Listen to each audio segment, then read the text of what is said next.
Hello, scorekeepers. My name is Kate Dowling. I am the founder of Your Score Prep, high school teacher, longtime SAT coach. Summer presents an opportunity, and it's an SAT opportunity, everybody. Look, if you're thinking about gearing up for those fall tests and maybe jumping into the August SAT, this year we have a September SAT. For the first time, the College Board is giving us that test. There's also an October and a November SAT. Now is the time to start things up. It really is, because it's going to get crazy later. We know this is the case. Imagine this.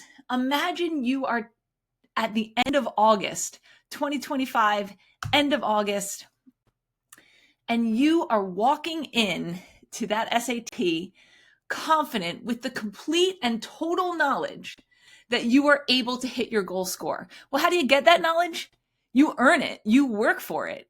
You prepare, you take practice tests, and you look at that score on the practice test screen, and you see that you can hit it. And with that knowledge, you walk into the SAT.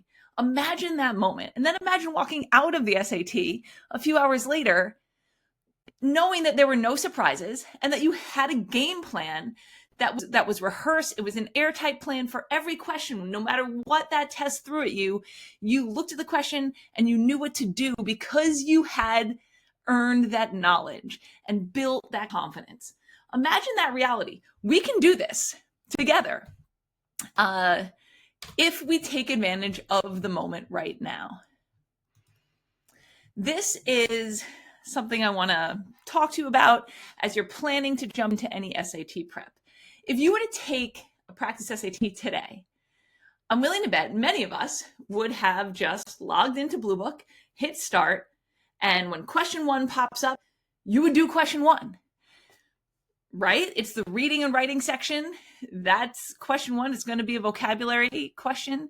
And you would do that question, and then you'd hit submit, and you'd go to question two, and then you'd go to question three, and you would work through the questions in order. Right here, I have kind of like a map of the reading section on the SAT. You always have vocabulary questions first, and then you have something that I call the meat and potatoes of the SAT. Those are the passage questions. Then you have the conventions of standard English questions. Those are usually question 15 through 21. That's grammar and punctuation. After that, you have your transition word questions, words like therefore, however, moreover. And then you have something that I call student notes questions, where there's like notes on one side, and the SAT calls it rhetorical synthesis, which is a really fancy term. Look, think about this. The College Board is not putting these questions in an order that is most conducive to you getting through this test. They put these questions in an order that makes you have to work slowly.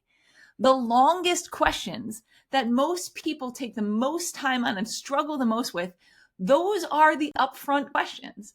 What I have done here is I highlighted, as you see, the second part of this module, starting with approximately question 15, because that's where the conventions of standard English questions begin. Moving down, that's the game plan for most of my students, because those questions are the quickest ones. If you do the questions that are quick first, you can then budget your time better when you circle back up to question one and work through the vocabulary questions and the passage questions. So again, if you are planning on taking some practice tests, I suggest start with question 15 or 14 or 16, depending on whichever question is the first one that asks about the SAT's conventions of standard English. This is going to give you time, because then you're going to go into the transition questions and the student questions, and those tend to go quick. Then you can better budget when you circle back up to the top and do question 1 through 5, which are vocab questions, which are kind of quick. And then you dig into those meat and potatoes, knowing exactly how much time you have left. And those are questions 6 through 14.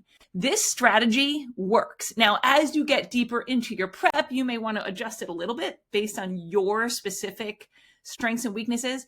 But for the most people, this strategy gives them the best way to budget their time on the SAT. Let me just show you an example here. This is a kid I worked with last year at the end of the summer into the fall, and she was dancing around the 1250 range. She took 2 practice tests. As you see here, a September 5th practice test. She got a 1250. Now, granted, she did have 2 classes with me in between the September 5th test and the September 21st test. But the big game changer here was a phone call where we adjusted her approach to the reading and writing section. She was starting at question 1 and she was getting wrong questions later in the module that she should have been getting right. She was getting wrong grammar and punctuation questions that upon a second look afterwards, she was like, oh my gosh, I could have done that. I was just moving too fast. We made this adjustment. We started her off at about question 15 every time she went into a reading and writing module. And look what happened in from one practice test to the next. Look how many points she jumped from September 5th to September 21st in the reading and writing sections.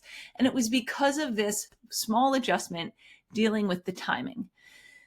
Let's do this. There are tricks like this available that if you just know and then practice, you are going to walk into that test in August or September or next fall completely confident. Not because I told you to be confident, not because anybody else told you to be confident, but because you told yourself by earning that confidence. When you see these score gains on practice tests, you take that with you as you walk into that SAT. I hope you found this helpful. If you have any questions, please reach out, contact me. Tell me what you think about this idea. If it makes you nervous, write me an email. Say, you know what, Kate, I don't like it. Or, you know what, Kate, I'm willing to try it. I would love to hear from you. Thank you.